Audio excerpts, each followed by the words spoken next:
Minus பக்கங்கள். Hi friends, இது மாலிகாவின் கேளுங்க கதை கேளுங்க. மானஸ் எழுதிய இன்ப ஜீவிதம், அத்தியாயம் 70. இன்பரசனின் வீட்டு அழைப்பு மணியை அழுத்தினாள் கோமதி. திறந்துதான் இருக்கு, உள்ள வாங்க. இன்பரசனின் குரல் கேட்டது. கதவை திறந்து கொண்டு உள்ளே சென்றார்கள். ஹாலில் இருவர் அமர ஏதுவாக ஒரு குட்டி குஷன் சோஃபா இருக்க அதில் அமர்ந்திருந்தான் இன்பரசன். அவன் கணினியில் ஏதோ பார்த்து கொண்டு இருக்க அவனை சுற்றி புத்தகங்கள் சிதறி கிடந்தன. 3/4 ஷார்ட்ஸும் டிஷர்ட்டும் அணிந்திருந்தான். சோஃபாவின் முன்னே ஒரு ஸ்டூல் வைத்து அதன் மேல் தன் காலை தூக்கி வைத்திருந்தான். அதை பார்த்து திகைத்தார்கள் இருவரும். அவன் கணுக்காலை மறைத்து பெரிய கட்டு போடப்பட்டு இருந்தது. என்ன ஆச்சு? சின்ன காயம்னு தானே சொன்னீங்க? பதறினாள் கோமதி. புன்னகைத்தான் இன்பரசன். உட்காருங்க என்று எதிரில் காட்டினான். அங்கே அந்த குஷன் சோஃபாவிற்கு இணையான 2 குஷன் நாற்காலிகள் இருந்தன. அதில் அமர்ந்து கொண்டனர் இருவரும்.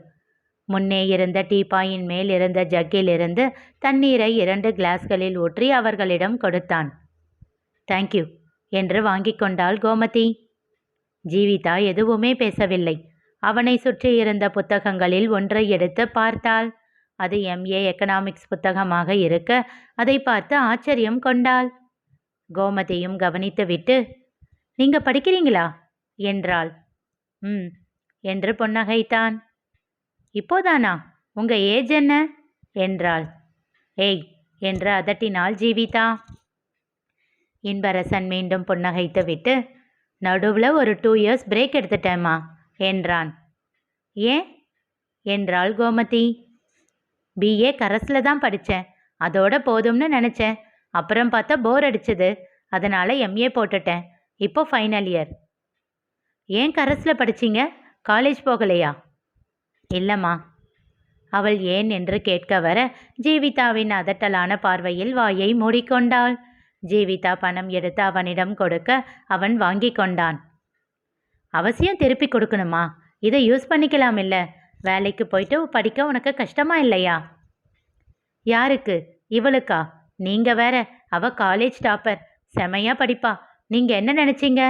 ஏதோ மேனேஜ்மெண்ட் கோட்டாவில் டாக்டருக்கு படிச்சுக்கிட்டு இருக்கான்னா? கவர்மெண்ட் காலேஜில் மெரிட் சீட். நீங்களே டிசைட் பண்ணுங்க அவள் எப்படி படிப்பான்னு. ஏய் சும்மா இருடி என்றாள் ஜீவிதா. இன்பரசனோ ஆச்சரியமாக பார்த்தான். சூப்பர் என்றான். வேலைக்கு போய்கிட்டே ரெகுலர் காலேஜ் போக கஷ்டமாக இருக்கும்னு நினச்சி கரஸில் போட்டேன். உன் ஃப்ரெண்டை பார்த்ததுக்கப்புறம் தான் தோணுது நானும் ரெகுலர் போயிருக்கலாமோன்னு. ஏன் வேலைக்கு போய்கிட்டே படிக்கணும்? உங்கள் அப்பா அம்மா எங்க என்ற கோமதி வீட்டை சுற்றி பார்வையை செலுத்தினாள். வீட்டில் அப்பா அம்மா இல்லையா? இல்லைம்மா, 2 பேரும் இறந்துட்டாங்க. அதை கேட்டு திகைத்தார்கள் இருவரும். தன் காலை கஷ்டப்பட்டு கைகளின் உதவியோடு இறக்கி கீழே வைத்தான். அருகில் இருந்த ஸ்டிக்கை கையில் எடுத்து பேலன்ஸ் செய்து எழுந்து நின்றான். டீஆர் காஃபி என்ன சாப்பிட்றீங்க? ஐயோ அதெல்லாம் எதுவும் வேண்டாம். எதுக்காக ஸ்ட்ரெயின் பண்ணுறீங்க? நாங்கள் கிளம்புறோம் என்றாள் கோமதி. இருக்கட்டும்மா, பரவாயில்ல. இப்போ நான் காஃபி குடிக்கிற டைம் தான், உங்களுக்கும் சேர்த்து போடுறேன் என்று விட்டு சமையல் அறைக்குள் சென்றான். சட்டென்று கோமதி எழுந்து அவனோடு நடந்தாள். தனியாகவே மேனேஜ் பண்ண முடியுதா? பழகிடுச்சுமா. அவன் காஃபி தயாரித்து கொண்டிருக்க கோமதி வீட்டை தன் பார்வையால் அளந்தாள். சின்னதாக இருந்தாலும் வீடு அழகாக இருக்கு. சொந்த வீடா? அவன் காஃபியை ட்ரேயில் வைக்க, இருங்க நானே எடுத்துக்கிறேன் என்று விட்டு கோமதி ட்ரேயை தன் கையில் மாற்றிக்கொண்டாள்.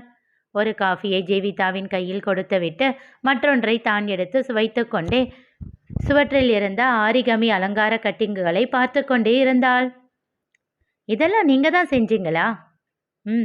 சும்மா போர் அடிக்கிறப்ப செய்வேன். நல்லா இருக்கு.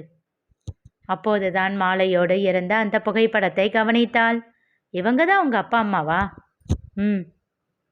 உங்கள் அம்மா ரொம்ப அழகாக இருக்காங்க. தேங்க்ஸ். அவங்க ஸ்கூல் டீச்சராக இருந்தாங்க. Very strict teacher. அவங்களுக்கு ஒன்று தப்புன்னா தப்பு தான், அதில் காம்ப்ரமைஸ் பண்ணிக்கவே மாட்டாங்க. அதே போல் செய்யாத தப்புக்கு பழி சொன்னால் அவ்வளவுதான், பத்திரகாளி ஆகிடுவாங்க சொல்லிவிட்டு ஜீவிதாவை ஒரு பார்வை பார்த்தான்.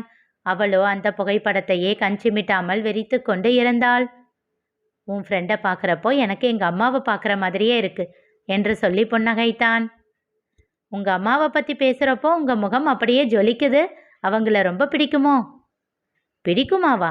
என் உயிர்மா, இந்த நிமிஷம் வரைக்கும் ரொம்ப மிஸ் பண்ணுறேன். அவன் குரல் தழுதழுத்தது. அப்பாவை பிடிக்காதா? பிடிக்கும். ஆனால் எனக்கு 8 வயசாக இருக்கும்போதே இறந்துட்டாரு. அதுக்கப்புறம் அம்மா தன்னந்தனியாக இரும்பு மனுஷியாக நின்று என்னை வளர்த்தாங்க. ஆனால் அவங்களும் என்னை விட்டுட்டு போவாங்கன்னு நான் எதிர்பார்க்கவே இல்லை.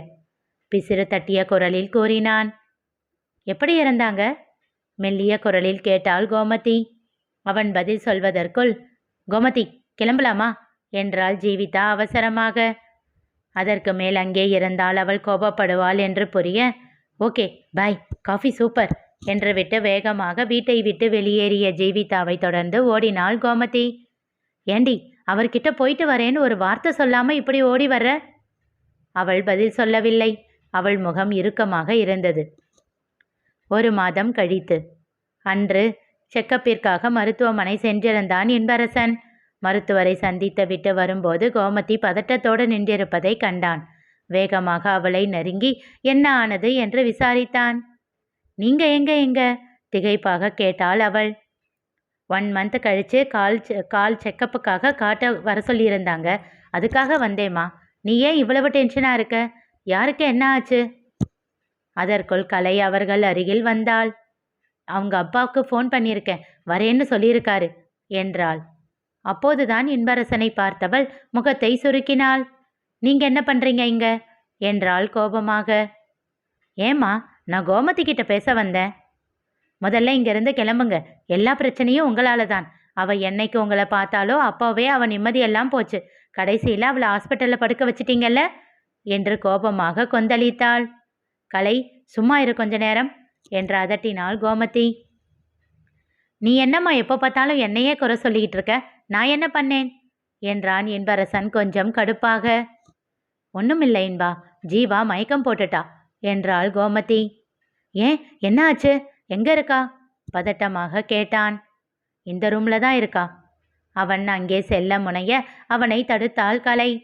நீங்கள் முதல்ல இங்கேருந்து கிளம்புங்க என்றாள் கோபமாக.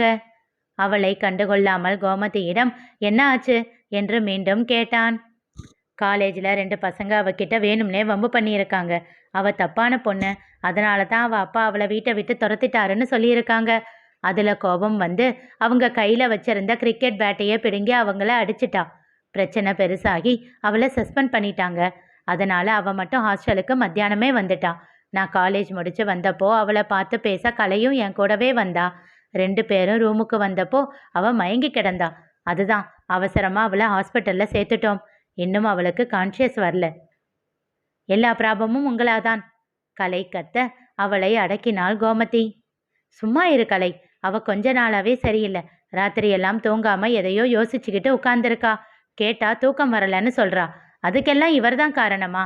பைத்தியக்காரி மாதிரி பேசிக்கிட்டு இருக்காத. ஜீவிதாவின் அறைக்குள் சென்றான் இன்பரசன்.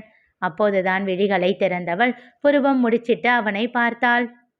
என்னம்மா, என்ன ஆச்சு என்றான் அக்கறையாக. அவள் பதில் சொல்லும் முன் வேகமாக அந்த அறைக்குள் நுழைந்தார் ராஜாராமன். இன்பரசனை கண்டு திகைத்தவர், இவன் இங்க என்ன பண்றான் என்றார் கோபமாக. நான் தான் சொன்னேன்ல என்று மெல்லிய குரலில் கோமதியிடம் கடிந்தாள் கலை. அதற்குள் ஜீவிதா எழுந்து அமர முயற்சிக்க அவளுக்கு உதவினாள் கோமதி. இதற்கு மேல் அங்கே இருந்தால் ஜீவிதாவிற்குத்தான் பிரச்சனை என்று எண்ணிய இன்பரசன் அங்கிருந்து கிளம்ப முயன்றான். ஆனால் முடியவில்லை. அவன் கை மணிக்கட்டை இறுக பற்றி கொண்டிருந்தாள் ஜீவிதா. திகைப்பாக அவன் பார்க்க கூர்மையான பார்வையோடு ராஜாராமனை பார்த்து கூறினாள் அவள். இவர் என்ன பண்றாருன்னு கேட்டீங்க இல்ல? அவரோட வருங்கால பொண்டாட்டி ஹாஸ்பிட்டலில் இருக்கும்போது அவளை பார்க்க வர்றதொன்னும் தப்பில்லையே. உறுதியாக வந்த அவள் குரலில் இன்பரசன் உட்பட 4 திகைத்தார்கள். ஜீவிதா ஏன் அவ்வாறு கூறினாள் தெரிந்து கொள்ள தொடர்ந்து கேளுங்க. கதை கேளுங்க. மீண்டும் சந்திப்போம்.